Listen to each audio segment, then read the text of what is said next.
I thought I'd make a tutorial about how to make the endoplasmic reticulum using some of the new features in ZBrush. And what we're going to do is we're going to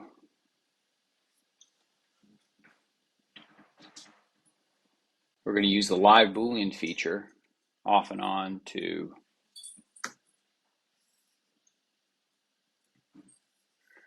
and here's a little trick. If you want to make this thing taller,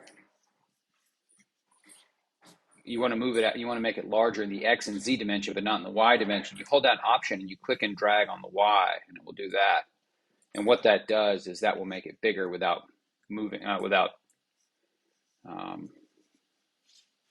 making it taller. All right, and so no matter what we do with our, let's see here, we do that, turn this off, and then we do this one. There we go. All right, and there's a feature which we're going to use here, which is, let me make this a little darker so you can see it. And we're going to fill this one with a darker color. And we're going to fill this one with a lighter color so that the cut edge is lighter. Oops, hang on a second. I didn't have the RGB turned on, so this one's going to be a little darker, and this one's going to be a little lighter. All right, and so then with this top one active, the sphere, if you come down to Dynamic Subdivision, which is right here, and you turn that on, you don't really need it to smooth very much. What we want is the thickness. And the thickness will, otherwise it's treated as a shape and it's closed, but as soon as you give it a little thickness, it does that. And that's going to do something crucial for us. So let's go turn solo on, look just at our sphere, and then on the front of our sphere, turn perspective off for a second. I'm just going to take the, I'm just going to mask some of this like this.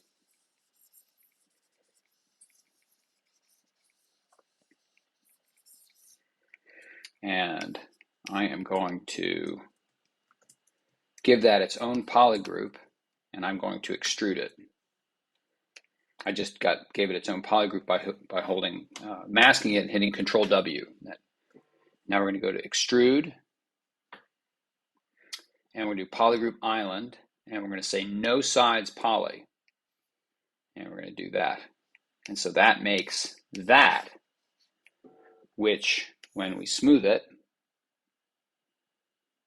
does that. And then when we turn on our subdivision, we do that.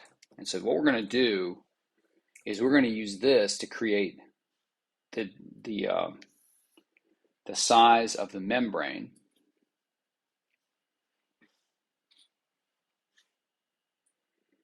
Yeah, and so I'm not sure if this is 100% accurate. So, now we're going to do a ZRemesher. Well, actually, before we do that, let's hide this, give this all one polygroup again, and come in here and make another shape. And this will be another part of the endoplasmic reticulum. Okay.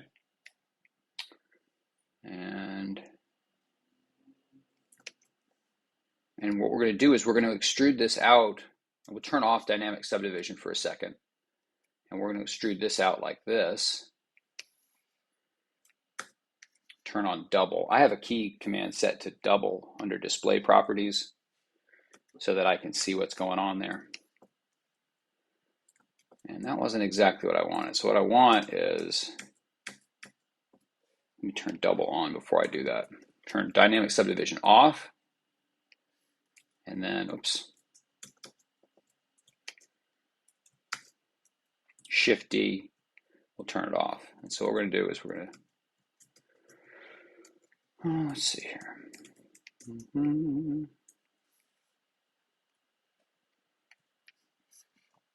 All right, so I think that will, I give everybody their own polygroup. That's Alt W for me, and polygroups, auto groups, Option W. And now what I'm going to do is I'm going to come down to ZRemesher, Where is this? Right here. And I'm going to say double. Turn this on. Oops, I'm going to hit escape and I'm going to say keep groups and do it again. And it'll go through and very quickly make shapes of that, which when we turn on dynamic subdivision, D, always yes, it gives it that. And let's go under dynamic subdivision, and then we're going to tell it to smooth. Let's see here. Da-da.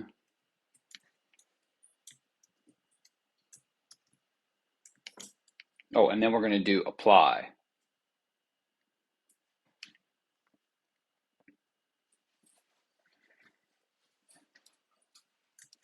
And actually, let's give these some, let's give these at least this. Maybe give it 3. All right, and now what we're going to do is we're going to hit Option W to give them all their own polygroups again. Now watch what happens when we do this. So we hit, this time we're going to turn on dynamic subdivision. We're going to let's turn thickness off for a second. And smooth subdivisions like that, okay? Actually, let's go through and smooth everything. I'm trying to get these rounded.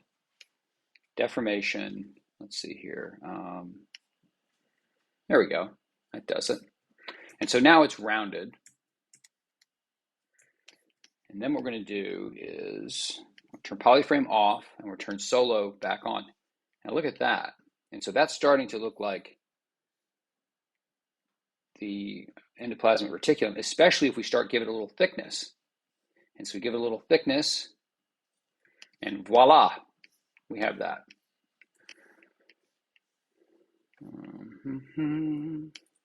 So that's that. The next step would be to bridge some of these and to get them to link up. And I think for that, you could do it a couple of ways.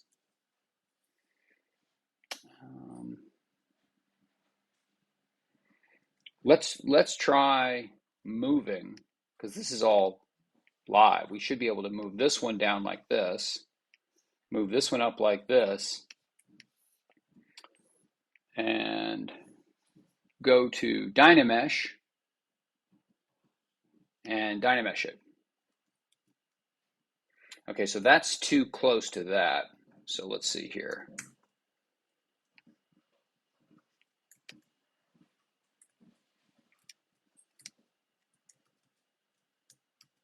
All right, so what I'm going to do is I'm going to hide. I have just this. I'm going to make a mask of that.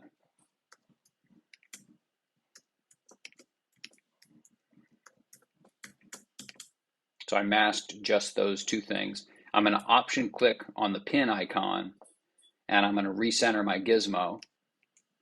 And now I'm going to shrink this. And now when I go to Dynamesh, I'm trying to figure out what Dynamesh I need to keep those from merging together. I'm less worried about that inner sphere, about losing that inner sphere, because we can get that back. But see what a nice job it did up here with that tube? Isn't that cool?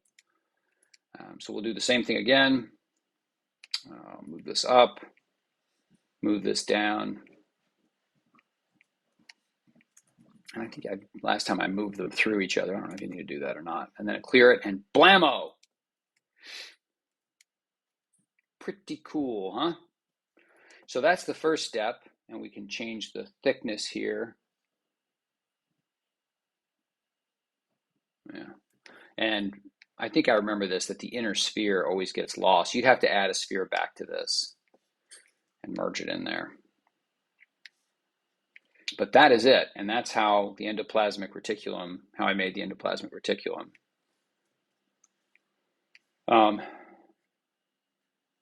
Yeah. All right, so how do we make use of this? How do we get real topology from this? And I think what I did last time, I'll tell you what, this tutorial is finished, and in the next tutorial I'll show you how to make actual topology from this. But this is I came upon this yesterday. I guess I've tried it a couple of times, and I just found that I'm going to just render it once so we can see what it looks like with some shadow in there.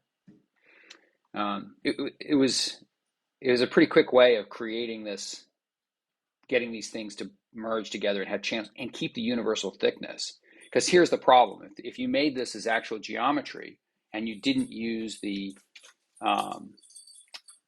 because there's nothing here, it's really just a shell, and the dynamic subdivision is what gives it the thickness. And the problem is, if you made actual geometry of this and you did something like this, every time you did this, you'd squash the inside slightly more than the outside, and it would get thinner or thicker as you moved it around.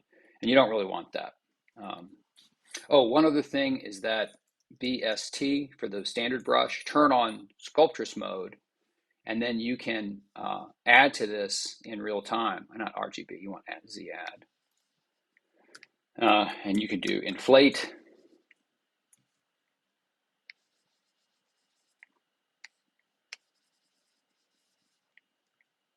And then the real power of Sculptris Pro Mode for me is being able to get a big brush and smooth it. And so I'm holding down the smooth key, and it's creating more gentle topology through there. But you can move these things out and really create, I don't know why the inflate brush isn't really working right. But if you go far enough with this, it will reach into, my computer's choking. Let's see here. If you move this up high enough, it will eventually get cut by the Boolean and will be, it's making a liar out of me. Let's see here. Let's see here. There we go. And now if you make, and all I did was smooth that with the Sculptris Pro Mode active. And so now if you come up here and you turn this back on, it becomes a tube. And this is what the endoplasmic reticulum really looks like. And so that's kind of a quick and dirty way to add to this thing as you go along. Okay, in the next one, I'll go through and show you how I turned this from what we see here to actual geometry that you can use and model, and maybe you can get a UV map for.